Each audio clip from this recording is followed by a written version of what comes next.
el grupo integrado por Romero Torres Diana, Rojas Lican Diego, Rojas Armas Jan y Rodríguez Rodríguez Sofía, de la Escuela de Ingeniería Ambiental de la Universidad Nacional de Trujillo. Realizamos este video con el objetivo de proporcionar información relacionada con temas del desempeño de un ingeniero ambiental en algunas áreas. Vamos a abarcar el tema de la gestión ambiental. ¿Pero qué es? ¿Qué significa? Se le denomina al conjunto de diligencias conducentes a un manejo integral en un sistema ambiental. Es decir, la administración de intereses y recursos en relación a la política nacional del ambiente. ¿Con qué finalidad? De una mejor calidad de vida, del mejor desarrollo económico y finalmente con la mitigación de la contaminación ambiental. Todo esto va a un solo concepto, el famoso desarrollo sostenible, que busca el equilibrio en el desarrollo económico, en el crecimiento poblacional, en el uso racional de los recursos y finalmente con la protección y conservación del medio ambiente. Se han destacado ciertos puntos a lo largo de esta entrevista. La norma ISO 1401, los impactos ambientales que abarca a los recursos, ya sea el aire, el agua y la tierra, y un contaminante que es sobre el ruido, que ha sido seleccionado por el área laboral que desempeña nuestro entrevistado. Y finalmente con la conocida segregación de los residuos sólidos. Se han destacado ciertos puntos a lo largo de la entrevista. Como número 1 tenemos a la norma ISO 1401. Como punto número 2, a los impactos ambientales que abarca a los recursos naturales como el agua, el aire, la tierra, asimismo con el contaminante del ruido, que ha sido considerado por el área laboral en la que se desempeña el ingeniero, el entrevistado. Y finalmente con la conocida segregación de los residuos sólidos. Se espera que la información brindada a través de su desempeño y experiencia laboral del ingeniero y con los aportes para complementar cierta entrevista sirvan, cumplan sus expectativas y enriquezcan sus conocimientos.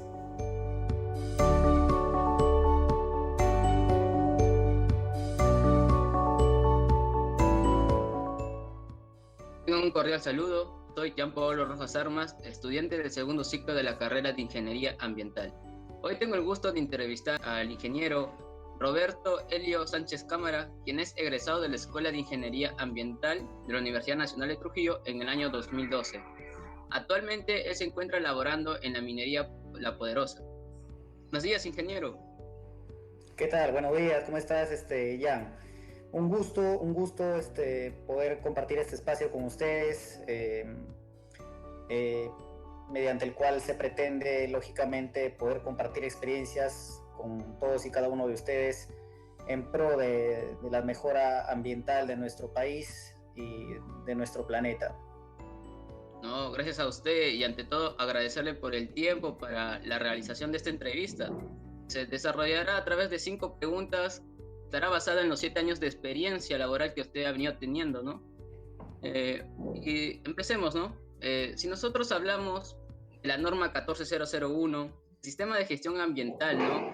Que nos dice que las empresas contribuyen a que éstas demuestren que sean responsables, presenten que tienen una buena calidad con el ambiente, ¿no? Entonces yo le hago la siguiente pregunta. Al momento de efectuarlas, ¿cuáles son las dificultades y los beneficios que trae esta? Y asimismo también preguntarle cómo ayuda al cumplimiento de las normas legales ambientales de una empresa. Bien, de acuerdo. Cuando hablamos de ISO 14001, pues hablamos de un estándar internacional que forma la familia de los ISOs, ¿no? Mediante el cual se pretende o se utiliza para implantar un sistema de gestión ambiental dentro de una organización. Si bien es cierto, la implantación mediante este método de dicho sistema de gestión ambiental no es obligatorio, sin embargo, pues aquellas organizaciones que optan por utilizar esta metodología, pues alcanzan un nuevo nivel en cuanto al tema de protección ambiental y de cumplimientos ambientales en general, ¿no? Los beneficios que nos trae la implantación de este estándar dentro de una organización son múltiples, ¿no? Algunos de los cuales son, por ejemplo, el incremento de la eficacia ambiental, ¿no? Ese más que nada, como que se vuelve más efectivo el cumplimiento ambiental una vez que nosotros obedecemos a los requisitos que demanda la implementación de este estándar dentro de la organización, ¿no? Otro beneficio también es la reducción del consumo de recursos, del uso de recursos, ¿no? Estos recursos pueden ser recursos económicos, también se habla de reducción de recursos, quizás hablando en términos de energía, de materias primas también, entonces como que nos ayuda bastante también en ese sentido. También contribuye a qué cosa, a reducir los grados o niveles de contaminación ambiental que quizás la organización está generando, dado el desarrollo de sus actividades propias, ¿no? También cuando hablamos de ISOs, bastante se toca el término de stakeholders. Stakeholders son las partes interesadas que componen, en este caso, al sistema de gestión ambiental, ¿no? Estos stakeholders son, por ejemplo, los accionistas, son los trabajadores de la organización, son los proveedores, ¿no?, de bienes y servicios, los inversionistas también, y también inclusive se puede hablar de hasta los vecinos, ¿no?, que están en los alrededores o de forma adyacente al lugar de ubicación de las operaciones de esta organización. Entonces, mediante la implantación de este estándar, esta ISO dentro de una organización, esto contribuye para que los lazos entre uno y otro de los ya mencionados componentes se fortalezcan de alguna manera y todos apunten a un solo objetivo, ¿no?, que al final pues, no es otra cosa que trabajar de una forma responsable con el medio ambiente, ¿no? Producir, sin embargo, quizás dando un mal uso de los recursos, qué sé yo, o generando quizás efectos adversos en el medio ambiente y cosas parecidas, ¿no? También lo que también nos contribuye bastante este estándar al momento de implantarlo dentro de una organización es que nos va a facilitar a nosotros como organización poder cumplir a cabalidad con la legislación ambiental vigente, ¿no? Eso dado que una vez que identifican los problemas ambientales que puedan estar asociados al desarrollo de las actividades de la organización, estos pueden ¿no? Se los asocia de alguna manera con las normativas, la legislación ambiental vigente que se tiene que cumplir. Entonces, esto nos permite a nosotros ordenarnos, ¿no?, ordenarnos y mejorar el cumplimiento de las obligaciones. En este caso, las obligaciones ambientales que son exigidas por la norma ambiental vigente, ¿no? También esto contribuye a ¿qué cosa? A que la organización tenga menos riesgo de tener problemas civiles y penales, ¿no?, por incumplimiento más que nada de la normativa ambiental vigente, ¿no? Porque sabemos que dentro de la diversidad de normas ambientales que hay hoy en día, pues la gran mayoría establece sanciones, ¿no?, multas, entonces, por incumplimiento, lógicamente. Entonces, a nosotros tener un mejor ordenamiento, un mejor conocimiento y sobre todo la predisposición de poder cumplir a cabalidad con los requisitos legales que las normas ambientales nos exigen, pues vamos de alguna manera a evitar este tipo de inconvenientes que se puedan generar. Esto es en cuanto a los beneficios, ¿no? Las dificultades, porque también al momento de nosotros intentar implantar un sistema de gestión ambiental basado en la ISO 14001, también hay múltiples factores que dificultan esta acción, ¿no? Una de las cuales es la resistencia al cambio por parte de la alta gerencia, ¿no? De la alta dirección y de todos los niveles de la organización, ¿no? Eso básicamente, ese es un gran muro que hay que derribar, ¿no? La resistencia al cambio, porque lamentablemente los empresarios muchas veces están acostumbrados a trabajar de forma informal, ¿no? Solamente quizás acostumbrados a ver beneficios nada más luego de su producción, más no escatiman quizás otros aspectos, ¿no? Como la parte ambiental en este caso, ¿no? Entonces, esa es una gran dificultad, tratar de cambiarle el chip a la alta dirección y por ende a todos los niveles de la organización para que puedan adaptarse a este cambio, ¿no? Y se pueda implantar de forma correcta este sistema. Otra dificultad también radica en la falta de conocimiento en cuanto a la implementación o implantación de este sistema dentro de una organización, ¿no? Si no se tienen las cosas claras o bien definidas de cómo hacer una correcta implementación de este sistema dentro de la organización, esto va a acarrear múltiples inconvenientes, ¿no? Más que nada por desconocimiento, por incapacidad, ¿no?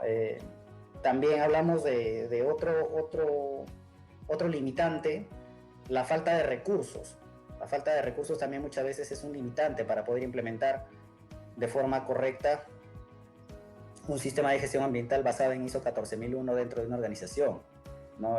La falta de recursos económicos, falta de recursos, en este caso, humanos también, con la suficiente capacidad, ¿no? Entre otros, ¿no? También es un limitante. También la falta de liderazgo, ¿no? Yo soy siempre de la idea que para que tú puedas, como cabeza de grupo, o como encargado de un grupo o responsable de un equipo de trabajo, yo siempre soy de la idea de que siempre hay que pregonar con el ejemplo, ¿no? No solamente quizás delegar, sabes que tú haces esto, tú haces esto, tú haces esto, tú haces esto, y no involucrarse mucho en lo que yo delego a otras personas. También tendría que yo quizás intervenir, ¿no? Yo soy de esa idea, ¿no? Siempre tratar de involucrarse lo más que se pueda en todo en sí, todo el proceso, en todas las actividades que puedan realizarse dentro de un equipo de trabajo, ¿no? Con el fin de dar quizás las pautas necesarias, con el fin quizás de poder mostrar la forma correcta cómo es que se debe hacer algo, ¿no? Lógicamente hay personas muy especialistas, muy especializadas en lo que hacen, pero nunca está de más, pues, por ahí un consejo, una recomendación, una sugerencia, ¿no? Porque para eso estamos para aprender todos los unos de los otros, ¿no?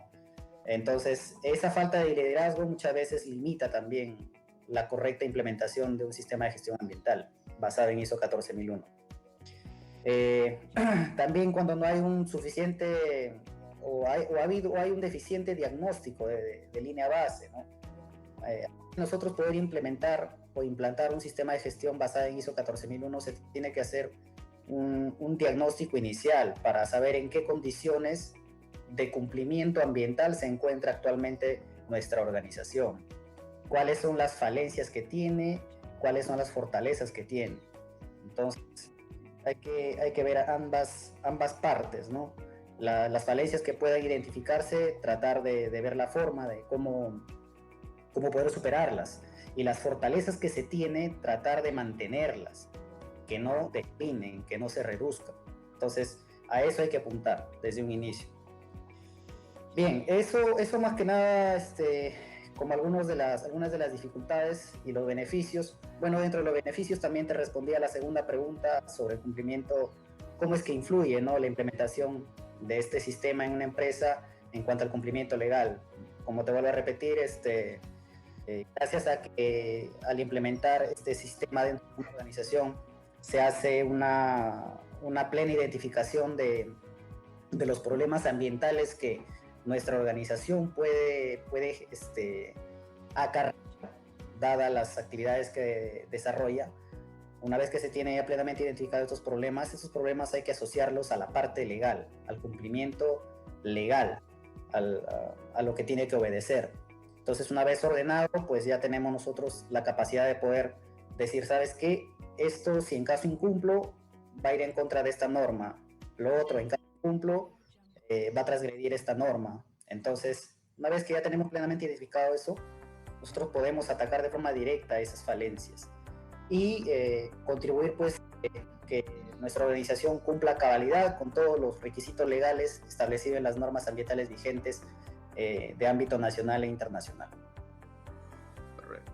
Y si, ingeniero, y si ahora hablamos de la acción humana sobre la naturaleza, de aquellos que vemos que en consecuencia traen beneficios, pero en mayor porcentaje hemos visto que ha perjudicado, ¿no?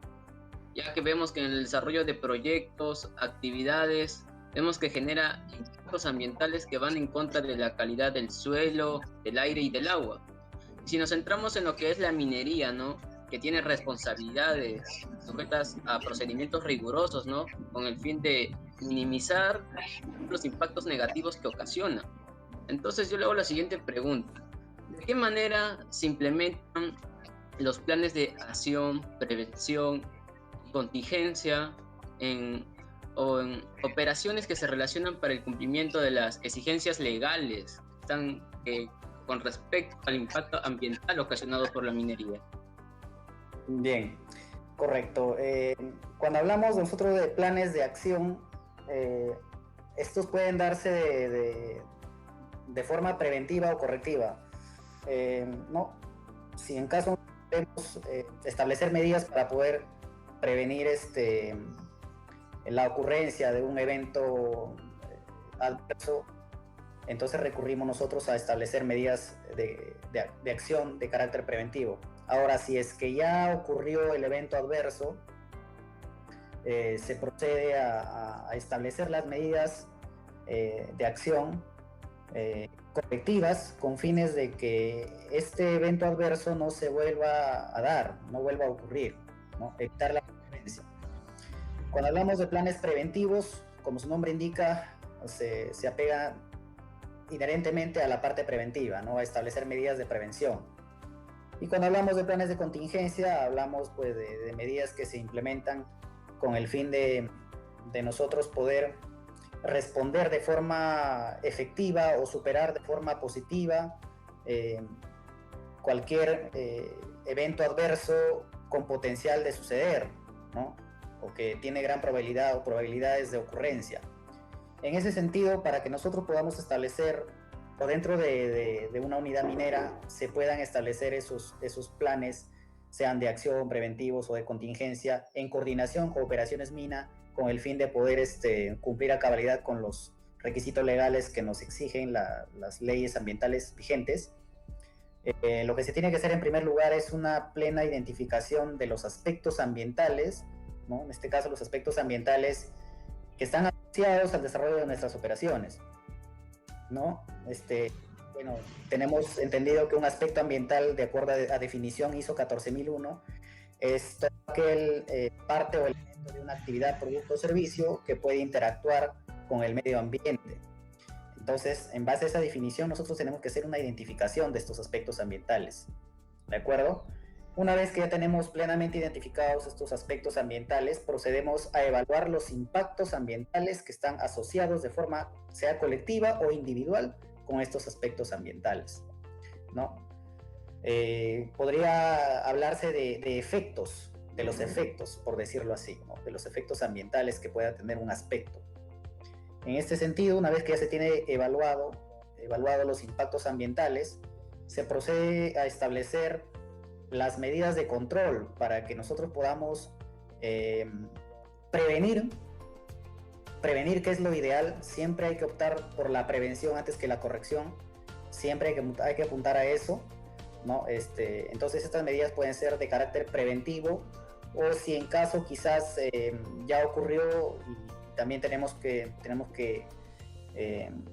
verlo desde esa parte, también establecer medidas correctivas, ¿no? O formas de cómo minimizar o reducir la severidad de esos impactos, ¿no? Entonces, una vez que ya tenemos bien definidas esas medidas de control, en base a estas medidas se procede ya a nosotros poder armar un plan, sea de acción, sea de prevención, o sea de contingencias, ¿no? Se va recolectando las medidas de control específicas para cada impacto generado por cada aspecto, y esto pues se plasma en un documento, ¿no? Son los planes que al inicio ya estamos hablando desde el inicio, ¿no? Planes de acción, planes preventivos, planes de contingencia. No, estos planes, una vez que ya están elaborados, se revisan para que se pueda dar una conformidad total del mismo. Luego de ello se procede ya a la difusión de este documento. Se difunde en todos los niveles de las organizaciones y se capacita y entrena en base a ellos, ¿no? Se capacita con fines de transmisión de conocimientos y se entrena con fines de mejorar las habilidades que tienen todos los trabajadores en los diferentes niveles dentro de una organización. Entonces, esta es la forma como es que normalmente se establecen este tipo de planes dentro de una unidad minera en este caso, y comprometiendo a cada uno de los niveles de trabajo dentro de la organización. Sabemos que ya hace más de 30 años la contaminación sonora es reconocida como una contaminación ambiental. Y en la calidad ambiental, en el medio laboral, se ve supeditada por un gran número de factores, ¿no? Que inciden tanto en el confort y en salud del personal, siendo el ruido lo que más resaltante, ¿no? Generado por las maquinarias pesadas. Entonces, yo le hago la siguiente pregunta. ¿Cómo la contaminación sonora, cómo afecta a los índices de salud, de la salud ocupacional y el riesgo personal? Asimismo, ¿qué medidas se toman en cuenta para reducir estos índices? Bien. Sí, a ver, cuando hablamos de ruido, hablamos tanto de ruido ambiental como de ruido ocupacional, ¿no? El ruido ambiental es aquel pues que muchas veces impacta en un entorno natural, por decirlo así, ¿no? Lógicamente que también incluye a las personas que quizás puedan estar viviendo o habitando en las periferias.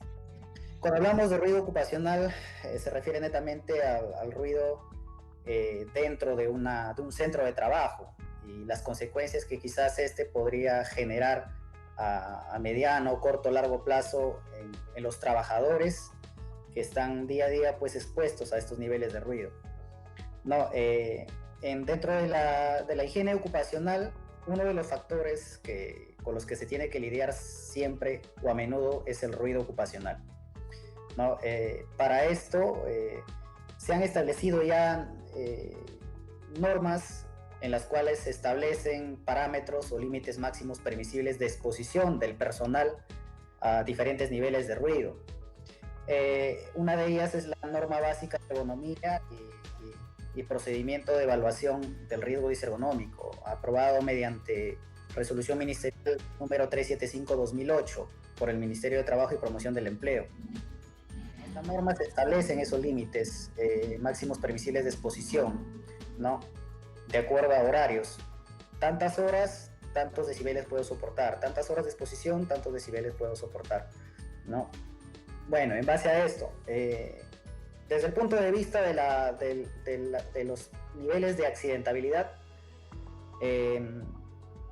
normalmente el ruido influye bastante para que esto se materialice, un accidente se materialice, porque cuando no hay la protección o las medidas preventorias o preventivas pertinentes, genera que la persona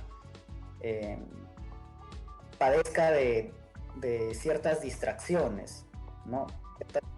Por lo general se generan distracciones por el intenso ruido, ¿no? Cosa que normalmente afecta al sistema nervioso de la persona. También puede generar quizás cuadros de ansiedad también, ¿no? Entonces como que te ataca el sistema nervioso y desde ya y de por sí mismo te pones nervioso, ¿no? Te pones nervioso, como que tu instinto de alerta puede verse distraído, y por ahí es cuando ocurren muchas veces los accidentes laborales. Los accidentes laborales ocurren, o a veces también cuando el ruido es muy fuerte y hay alguna comunicación desde un punto a otro, a veces por medio de medios de comunicación como la radio, por ejemplo, pueden avisarte de un punto A a un punto B, decirte, ¿sabes qué? Retírate de ese punto porque va a haber descarga de esto o va a haber movimiento de esto. Entonces suele pasar que a veces con el intenso ruido, a veces no se escucha nada, ¿no? No se escucha y como que no estás dentro de la advertencia. Entonces ahí también muchas veces ocurre ese tipo de inconvenientes, lo que acarrea la ocurrencia de un accidente de trabajo, ¿no? Y viéndolo desde el punto de vista de las enfermedades ocupacionales, la exposición prolongada a ruidos ocupacionales sin tener las medidas preventorias del caso, te van a generar, pues, quiera o no, sea mediano o a largo plazo, una enfermedad profesional puede generarse ahí, ¿no? Por ejemplo, la hipoacusia, que es la pérdida temporal de la audición de los trabajadores que están expuestos constantemente a ruidos superiores a los que ellos pueden soportar, ¿no? Entonces, esa por ejemplo, es una enfermedad profesional debida a la exposición al ruido.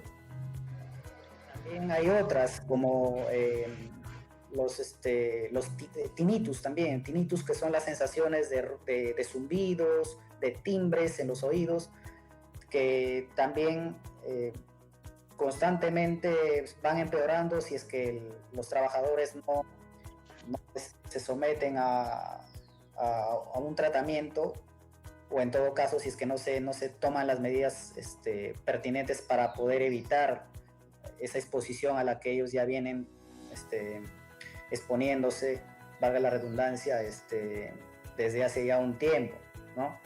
Entonces, el ruido te puede generar, pues, accidentes de trabajo y te puede generar también enfermedades ocupacionales, ¿no? Hay que tener bastante cuidado con ese factor, hay que tenerlo bastante en cuenta, ¿no? En nosotros particularmente, o las formas cómo es que se puede tratar o hacerle frente a este factor que es el ruido ocupacional, se puede dar de tres formas, ¿no? Puede ser mediante atacando la fuente de origen del ruido, atacando el medio de transporte del ruido y atacándolo desde nosotros mismos, la parte personal, ¿no? Lo ideal es siempre tratar de atacar o combatir este factor atacando la fuente generadora o el medio mediante el cual se transporta. Bueno, la fuente hay múltiples métodos, formas, ¿no? Controles de ingeniería, por ejemplo. Algunas máquinas se instalan silenciadores para reducir los niveles de emisión de ruido. Se tiene también que tener los mantenimientos preventivos y correctivos al día necesarios para evitar generación de ruidos que no son necesarios, quizás por deficiencias de las máquinas y todo esto. Si hablamos de atacarlo en el medio de transporte del ruido, se pueden establecer medidas como barreras físicas, como sistemas de apantallamiento de ruido también, ¿no? Cosas como esas. Y si nosotros queremos protegernos desde el ámbito personal ya, lo cual es lo último en lo que es en jerarquía de control de riesgos. El uso de equipos de protección personal es la última barrera que el ser humano debe utilizar con fines de poder combatir la exposición a un riesgo, ¿no? En este caso, estamos hablando de equipos de protección personal específicos para combatir o contrarrestar niveles de ruido, como por ejemplo el uso de taponeras auditivas elastoméricas y también el uso de orejeras tipo copa, ¿no? Normalmente o habitualmente estos son los equipos de protección personal que se usan para poder de alguna manera los trabajadores contrarrestar el niveles de ruido que puedan llegar a percibir. No, lo recomendable en lugares donde hay bastante generación de ruido, donde los niveles son considerablemente elevados, es usar ambos a la vez, es decir, colocarse la taponera auditiva elastomérica y sobre ello colocarse la orejera tipo copa. Entre ambos te puede generar un nivel de retención de ruido de hasta 34 o 36 decibeles, ¿no? Tenemos entendido que el ser humano de por sí puede percibir hasta 84 decibeles, ¿no? Normalmente. Y con estos 36 o 34 estaríamos bordeando los 100 decibeles, ¿no? De protección. En este caso, pues los equipos de línea amarilla, la maquinaria pesada por lo general generan entre 90 y 95 decibeles de ruido. Entonces, pues estaríamos como que contrarrestando la totalidad de estos ruidos, ¿no? Al utilizar tanto el tapón auditivo y la orejera copa, ¿no? Eso depende también mucho de las condiciones de trabajo, ¿no? Lógicamente que en lugares cerrados los niveles de ruido por el mismo rebote del mismo en las paredes va a ser mayor a que nosotros estemos trabajando en un lugar descampado, por ejemplo, supongamos en una labor de apertura de una carretera. Normalmente se trabaja al aire libre, como que ahí el porcentaje de disipación también de estos ruidos también como que corrobora y contribuye para que esos niveles no afecten de forma significativa al ser humano, ¿no? Entonces esas son las formas. Y también, bueno, me estaba olvidando, monitoreos de ruido ocupacional de forma frecuente, también son recontra recomendables y valiosísimos, porque nos permiten a nosotros saber en qué estado está dando esa interacción entre los ruidos generados por maquinaria y la percepción del mismo que pueda tener el trabajador. Entonces, mediante estos monitoreos se puede determinar ese tipo de detalles, lo que nos va a nosotros ayudar a poder ver si es que está manejándose bien ese punto, el tema del factor de ruido, o si quizás estamos teniendo falencias, y ver la forma de poder tomar acciones correctivas del caso. Eso más que nada, Jan. Muy bien, ingeniero. Tenemos conocimiento de que ha habido problemas sociales por parte de la comunidad, ¿no? Que estas van en contra de las disposiciones de algunas empresas mineras, ¿no? Ya que estas afectan a sus recursos naturales, a su medio ambiente, que muchas veces dependen de ellos para poder subsistir.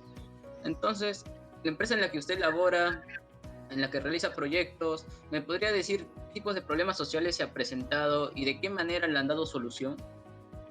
Sí, efectivamente, problemas de esta naturaleza se tienen siempre, particularmente donde nosotros estamos desarrollando nuestras operaciones, nuestras actividades. Muy frecuentemente tenemos este tipo de inconvenientes con temas comunitarios. Eso debido a que nosotros no estamos quizás dentro de operaciones mina, sino que somos una actividad conexa a la actividad minera, ¿no? Que básicamente tratamos nosotros de supervisar la ejecución de obras civiles de diversa índole, ¿no? Lógicamente esto con fines de contribuir a la construcción de una central hidroeléctrica para producir energía eléctrica a partir del aprovechamiento hidráulico del agua de un río. Entonces, a lo largo de estos años, múltiples problemas se han presentado con la comunidad. Particularmente, como anécdota te comento, hubo una ocasión en donde nosotros estábamos desarrollando el trabajo de forma normal, como todos los días, aperturando la carretera, una de las tantas carreteras que tiene este proyecto. Pues resultaron paralizándonos las actividades. Nos paralizaron las actividades por varios días. Los comuneros, ¿no? Hicieron un plantón ahí en la obra, se amotinaron todos, paralizaron todo, paralizaron maquinarias, paralizaron equipos, paralizaron personal, todo, absolutamente todo. Era que como se trataba en este caso de una apertura de carretera, normalmente a veces tú cuando abres una carretera te encuentras con material duro, con roca dura, roca fija, o sea, no todo es suelto, ¿no? La geografía y el perfil estratigráfico en nuestro país es diverso, pues, entonces muchas veces te cruzas con bastantes rocas, con bastante material rocoso, ¿no? Y para ello se tiene que realizar perforaciones y voladura, ¿no? Entonces, ¿qué es lo que pasa? Aún al margen de cumplir a cabalidad con el protocolo, porque este tipo de actividad de perforación y voladura obedece a un protocolo establecido en compañía, ¿no? Un procedimiento que se tiene que seguir a cabalidad. Al margen de eso, siempre hay quizás por ahí la generación de partículas, de esquirlas de las rocas, ¿no? Se proyectan muchas veces en diversas direcciones, ¿no?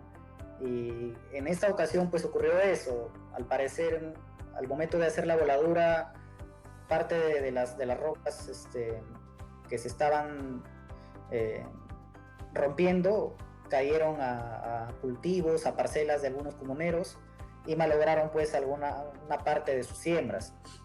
Entonces ese fue uno de los motivos por los que generaron la paralización, acompañado de otro detalle también, que como la pendiente es bastante pronunciada, no solamente quizás afectó esas parcelas, también abajo, y inclusive terminó tapando y malogrando parte de un canal de regadío, ¿no? Entonces como que ahí se complicó aún más todavía la cosa, porque ese canal de regadío pues abastecía a una infinidad de regantes, ¿no? A lo largo de su recorrido. Entonces la obra se paralizó, no se llegó a mayores. Digo no se llegó a mayores porque entramos en diálogo. Es la mejor forma de poder dar solución a este tipo de inconvenientes sociales. El diálogo es la mejor solución, particularmente eso creo yo.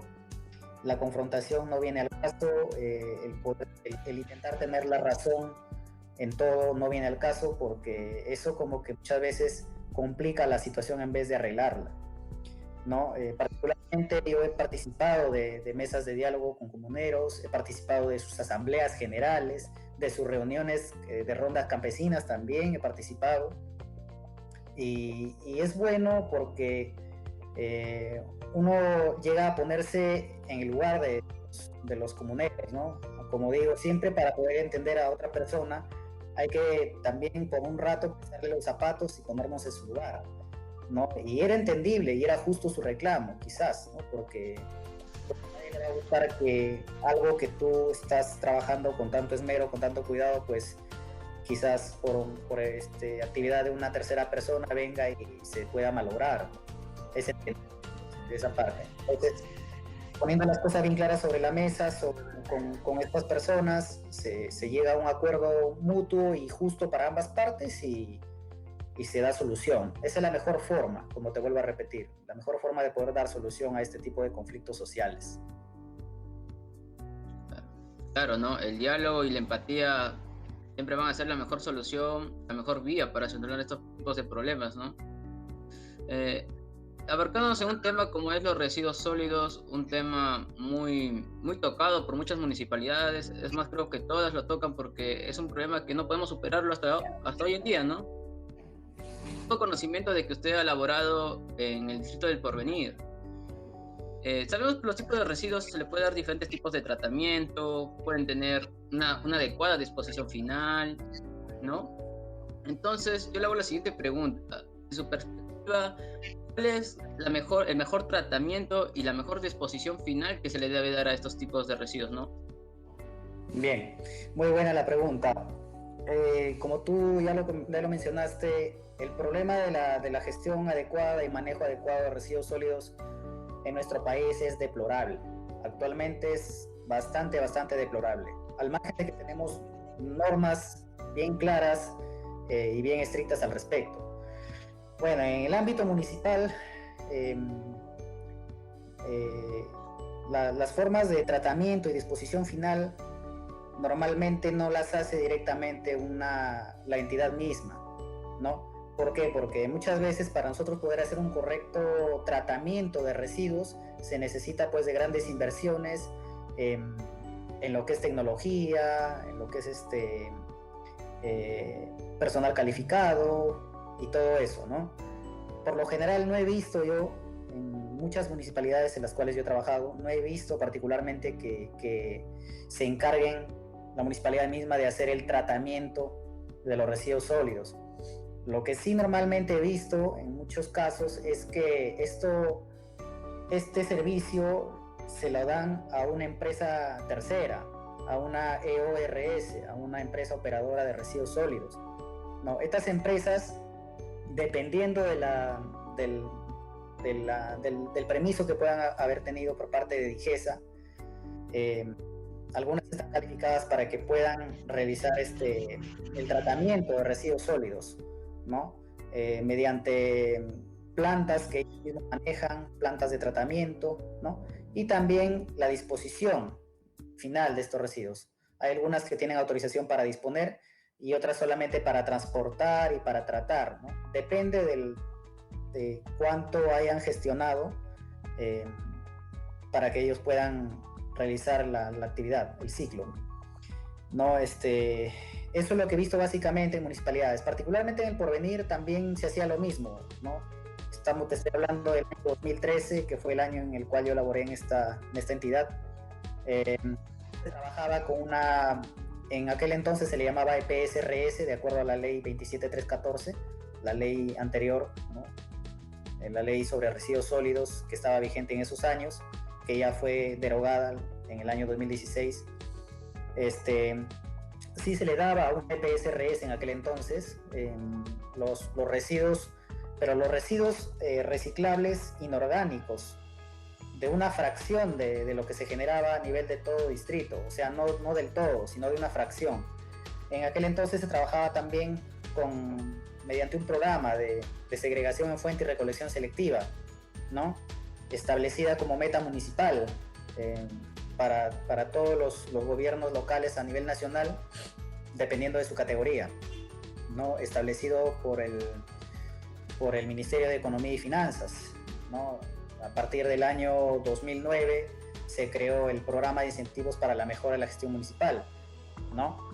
Y a partir del 2011 entró en vigencia ese programa de incentivos, ¿no? En donde mediante el cual se establecen, una serie de metas municipales, las cuales, de ser cumplidas a cabalidad por las municipalidades, los gobiernos locales, esto meritaba que ellos accedan a un beneficio económico, ¿no? a un incentivo, por eso se llama programa de incentivos, a un incentivo económico para que puedan mejorar su gestión municipal. Entonces, en la Municipalidad del Porvenir se estaba dando en aquel entonces esto. Se trabajó con un programa de segregación en la fuente, recolección selectiva, como vuelvo a repetir, con un porcentaje de la población.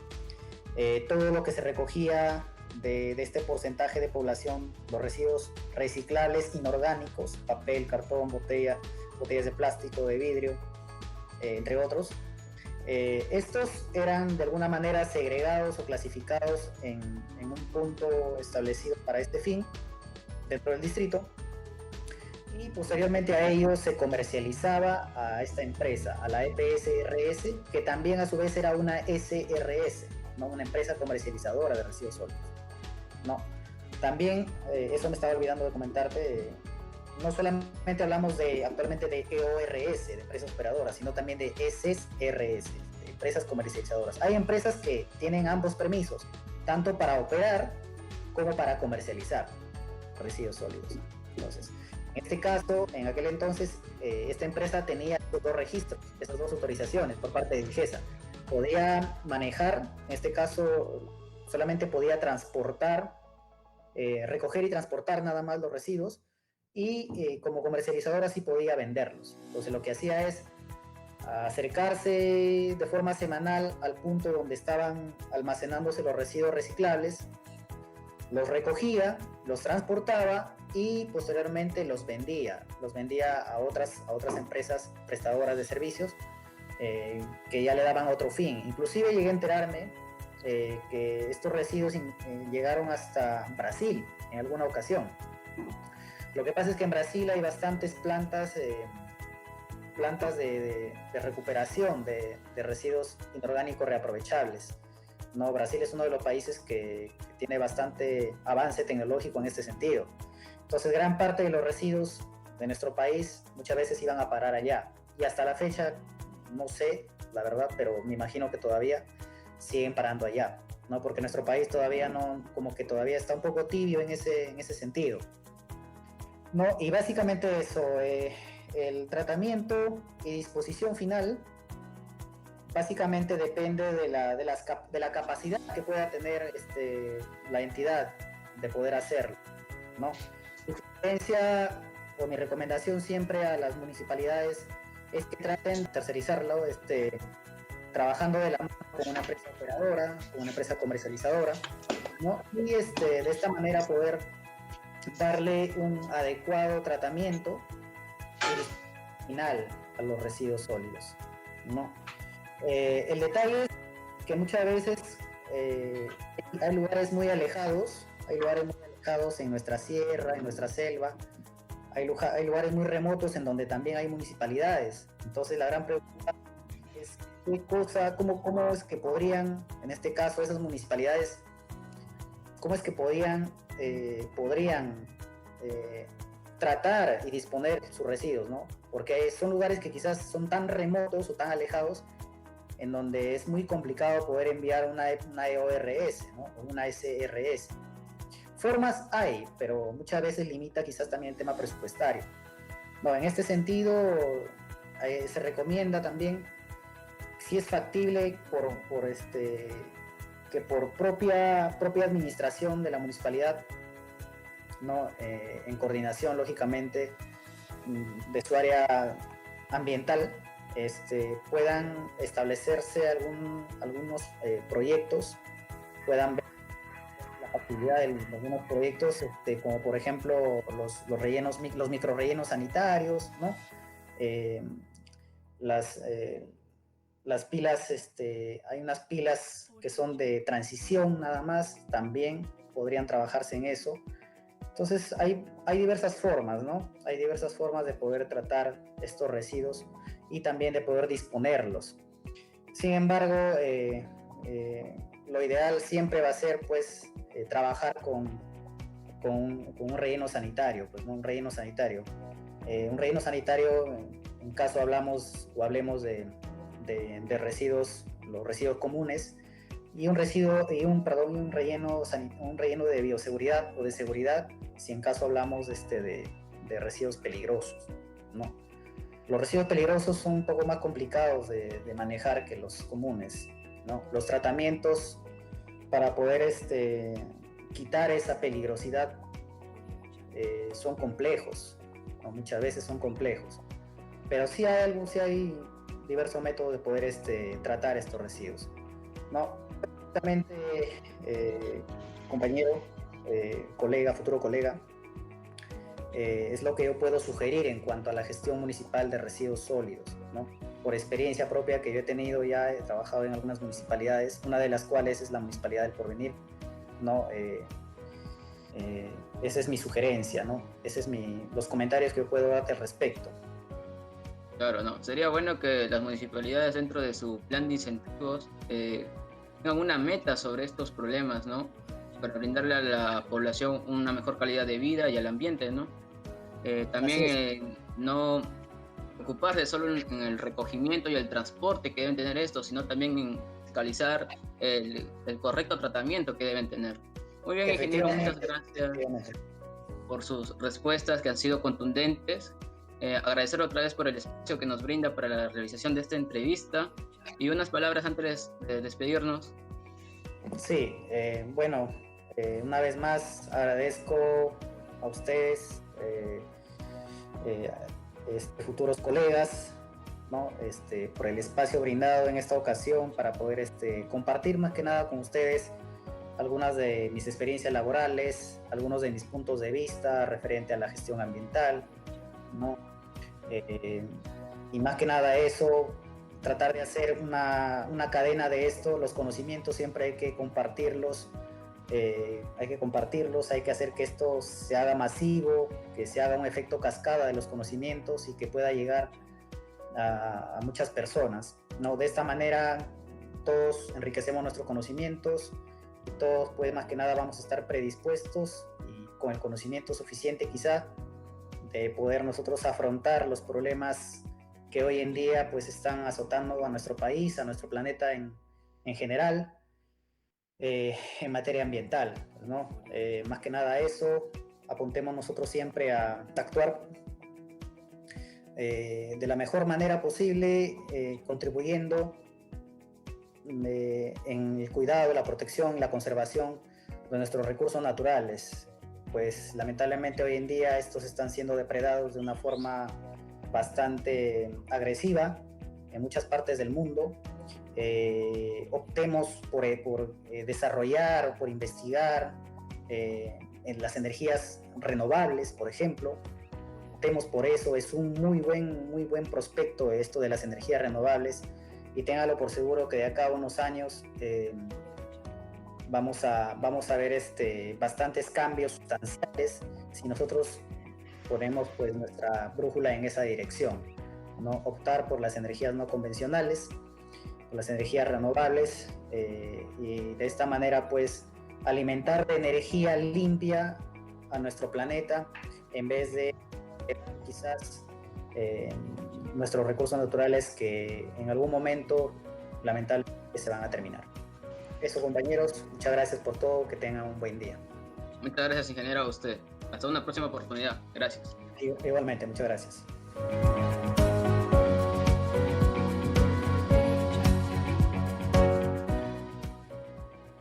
Pregunta número 1.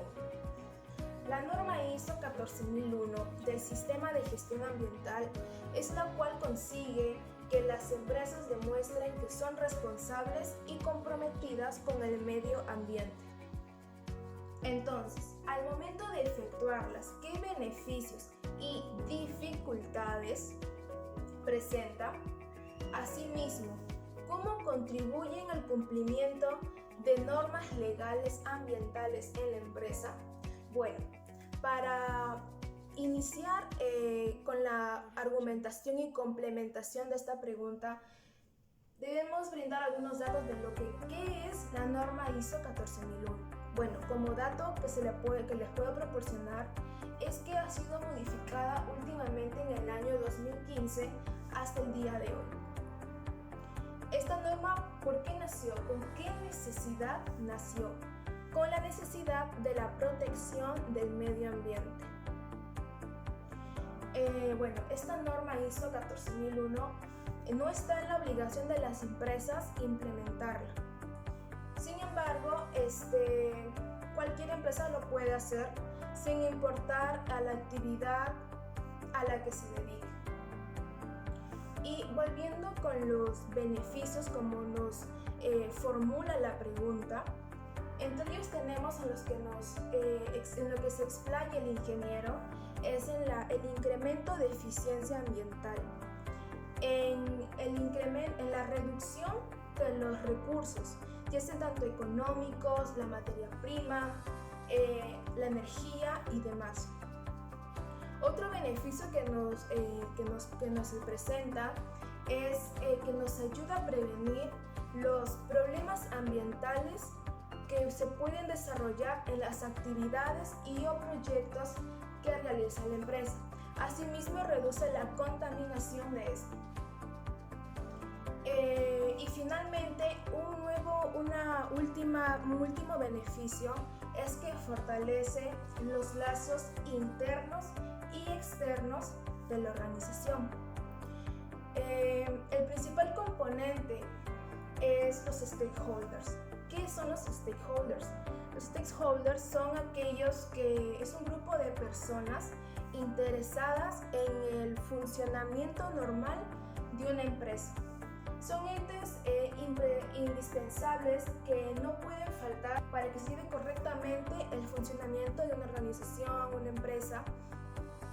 ¿Y quiénes lo conforman? Bueno, mayormente están los empresarios, los activistas, los inversionistas, sin dejar de lado también a los trabajadores y a los proveedores, que en sí, bueno, es un conjunto de personas que van a, como ya mencionaba anteriormente, van a permitir el desarrollo y funcionamiento de la empresa con un solo objetivo: trabajar para producir de manera responsable con las características de la empresa, sin que haya un efecto con respecto al medio ambiente.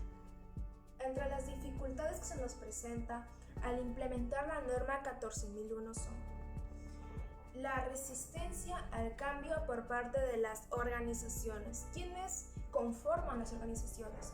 Pues los altos directores y los trabajadores, quienes están acostumbrados a una idea, a un pensamiento de la informalidad, el realizar sus actividades de manera informal y legal. Todo con respecto a favor de sus intereses económicos y sin importar las consecuencias y efectos que pueda desarrollar en el medio ambiente. Como dificultad número 2, tenemos a la falta de conocimiento en lo que es la norma ISO 14001 por parte de los directores de la empresa. Pues para acceder y tener conocimiento de lo que consiste, tiene que acceder a capacitaciones. Con mayor razón a los jefes de áreas, que son los encargados de coordinar y de transmitir, enseñar en lo que consiste esta norma. También la falta de recursos, ya sea en el tema económico, la falta de personal, la falta de tiempo. Como tercer punto tenemos a la falta de liderazgo por parte de los altos mandos de la empresa. Es decir, no solamente consiste en delegar actividades, sino de también realizarlas como ejemplo del mismo. Pues de esta manera se trabajaría todos en una sola dirección con un solo objetivo. Finalmente, la falta del diagnóstico o el deficiente diagnóstico de la línea base. ¿En qué consiste? Bueno, como primer paso se debe iniciar un diagnóstico inicial a nivel empresarial para corroborar, ver las condiciones de la empresa para ver si cumple con el cumplimiento de los estándares ambientales. Pues sería algo ilógico de que quizá la empresa elabore sus actividades de manera ilegal, informal, y quiera implementar pues esta norma ISO 14001 que va con el objetivo, que tiene un objetivo y está a todo lo contrario a las actividades que realiza la empresa. Sería tirarse de la cuerda solo. Entonces, por eso es muy importante hacer un diagnóstico a nivel empresarial para, como mencioné anteriormente, para ver las condiciones de la empresa referente a los temas ambientales. En conclusión, la implementación de la norma ISO 14001 se aplica normalmente con mucha asiduidad a aquellas empresas que afectan directamente o indirectamente al medio ambiente. Asimismo, acredita y demuestra la responsabilidad de las empresas al implementar esta norma. Pues la conservación del ambiente ha generado la generalización de las demás empresas para implementar esta norma, incitando a que se sientan obligadas a certificarse mediante la gestión del ambiente. Y finalmente también mejora la imagen de la empresa a nivel de competencia. Con respecto a la pregunta número 1, que era una pregunta compuesta, todo es referente a la norma ISO 14001. Bueno, dice, ¿cómo contribuye en el cumplimiento de normas legales ambientales de la empresa? Bueno, Una vez identificado el problema, se van a apreciar las normas ambientales vigentes, en el que la empresa se va a acoplar y va a obedecer las exigencias del sistema de gestión ambiental, pues el incumplimiento de estas le traería a la empresa ciertos conflictos, ya sean penales, legales, lo que sería un gran problema para estos. Voy a comenzar a explicar e interpretar la respuesta que nos dio el ingeniero con respecto a la segunda pregunta que se le hizo en nuestra encuesta. El ingeniero comenzó dándonos una pequeña introducción para entrar en contexto con nuestra pregunta. Comenzó diciéndonos o dándonos la definición de estos 3 planes que se le plantea en nuestra pregunta. Nos dice que el plan de acción, su finalidad es de prevenir recurrencias con respecto a algunos acontecimientos negativos. El plan de contingencia nos dice que su finalidad es de afrontar positivamente algunos de estos acontecimientos negativos. Y el plan de prevención, como su nombre lo dice, es de prevenir. Luego comienza diciendo que para establecer estos planes y cumplir a cabalidad las normas legales ambientales, lo primero que se tiene que hacer es identificar de una buena manera los aspectos ambientales. Y el ingeniero con aspectos ambientales se refiere a la generación de residuos sólidos, a la generación de efluentes, a la generación de emisiones, dependiendo del aspecto que se quiere identificar. Luego se procede a evaluar los impactos ambientales.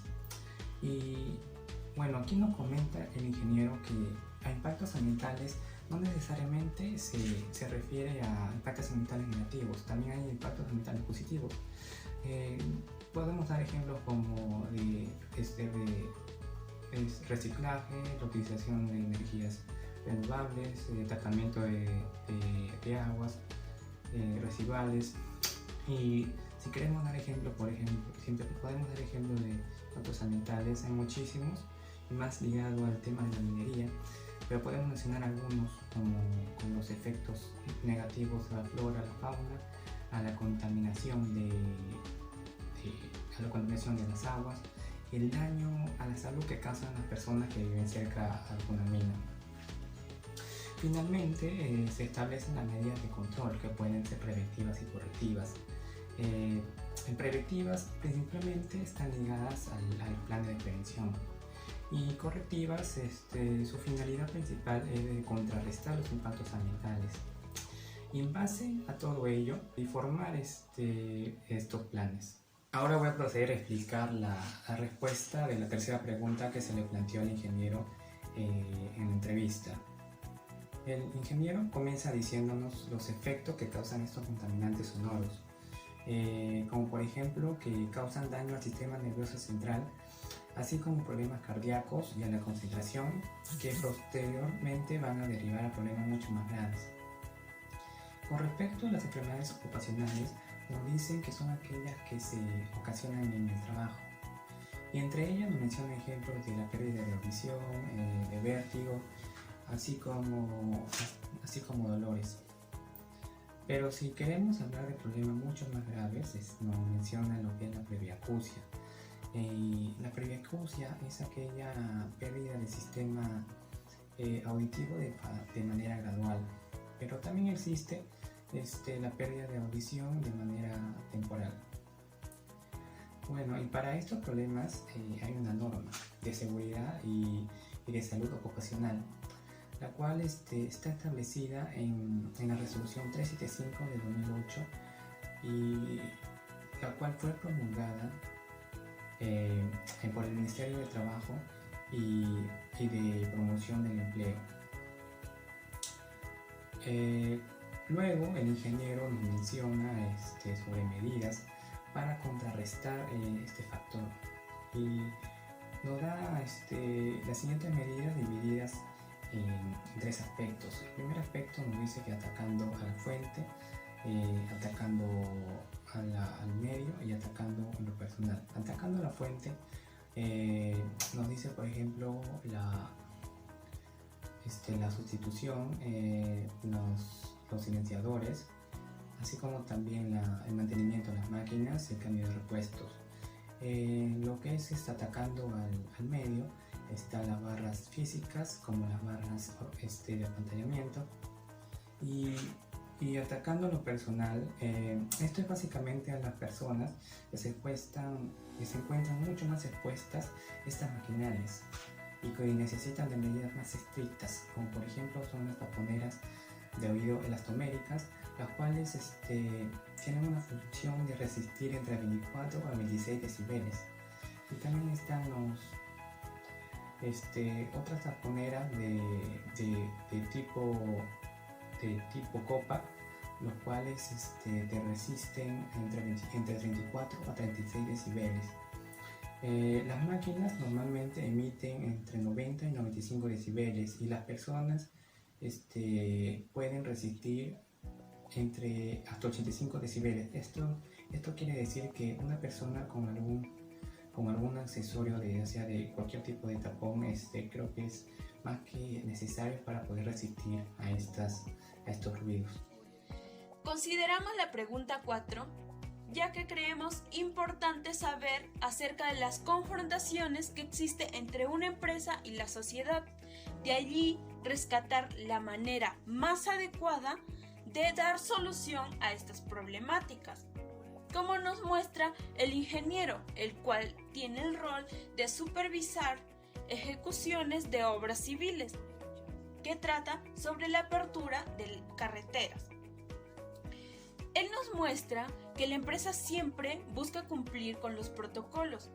Sin embargo, en la ejecución de la voladura, ¿qué es la voladura?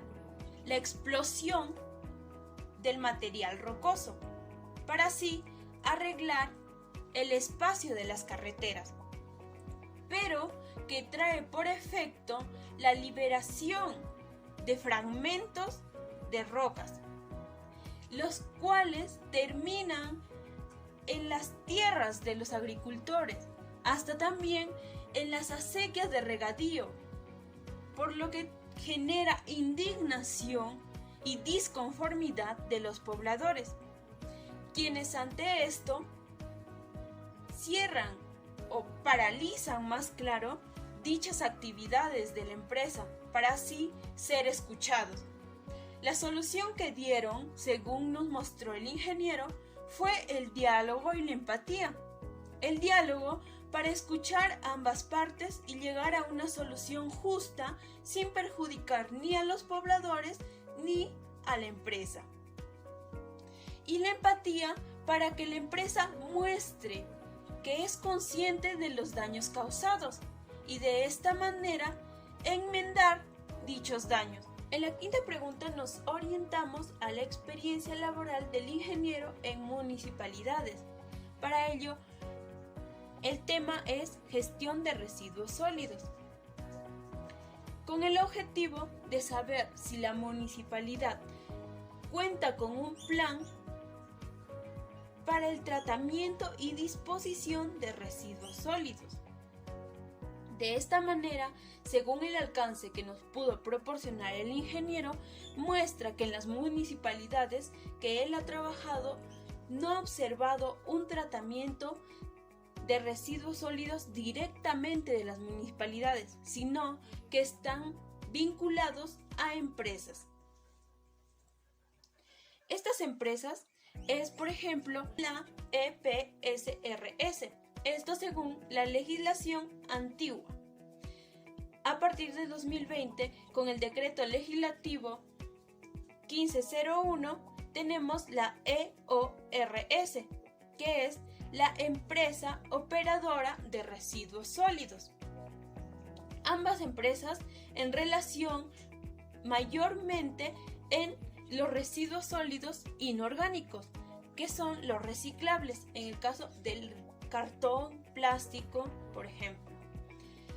De allí que nos muestra de que estas operan gracias a los permisos que les otorga la DIGESA. ¿Qué es la DIGESA? La Dirección de Salud Ambiental. De allí que los permisos que los otorga es la recolección, la transportación, el tratamiento y la comercialización de estos residuos. Dichas comercializaciones se dan a otras empresas. Tal ejemplo es que en ciertos periodos fueron llevados estos residuos hasta Brasil, ya que Brasil cuenta con una planta de recuperación de residuos gracias a las tecnologías que presenta. Así también nos indicó que se trabajaba con la meta municipal, que hace referencia a la segregación a la fuente y la recolección selectiva, gracias al Ministerio de Economía y Finanzas, quien implementó el incentivo para la mejora de gestión municipal desde el año 2009 y aplicada en el 2011. Sin embargo, se observan ineficientes resultados en el tratamiento y disposición final de los residuos. Por ello, hacemos referencia y indico a lo que nos recomendó el ingeniero, que es que en coordinación del área ambiental en las municipalidades deben aplicarse proyectos como los microrellenos o también los rellenos sanitarios para los residuos comunes y los rellenos para los residuos tóxicos, que es necesario llevar otro tratamiento. Así evitar los botaderos a cielo abierto que generan impacto ambiental con respecto a la generación de gases. Para culminar, añadiré dos funciones fundamentales de las municipalidades distritales con respecto a la gestión de residuos sólidos. Así tenemos que deben asegurar los servicios de limpieza, recolección y transportación de residuos sólidos, como también su disposición final adecuada. Otra función es suscribirse en acuerdos interdistritales para incorporar servicios bajo los criterios de economía de escala y eficiencia de servicios de residuos sólidos.